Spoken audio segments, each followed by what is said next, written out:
À l'approche du temps de la séparation avec ses disciples, Jésus, connaissant le monde dans lequel resteront les siens, il les exhorte à lui manifester leur amour, leur attachement et leur confiance.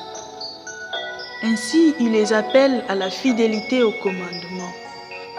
En effet, il est fort probable de tomber dans l'oisiveté spirituelle ou même se permettre de tout à l'absence du Maître. Pour cela, la preuve d'amour du disciple se vérifiera dans l'observance des commandements et du témoignage de foi, signe de son appartenance au Christ.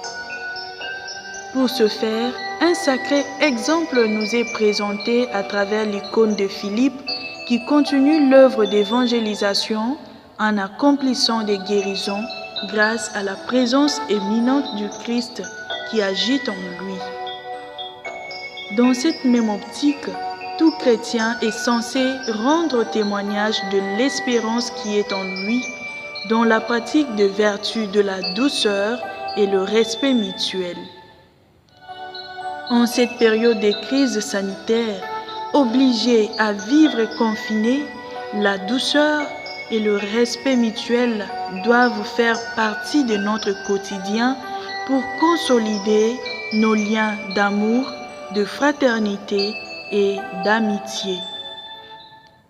Par ailleurs, ces liens ne peuvent résister que grâce à l'esprit de vérité, le Paraclet, les défenseurs que le Christ nous promet. Celui qui nous inspirera de mots doux et tendres et nous aidera à garder fidèlement les commandements d'amour. Demandons à la Sainte Trinité présente dans cet évangile de nous imprégner des grâces pour répandre la bonne nouvelle du ressuscité. Amen.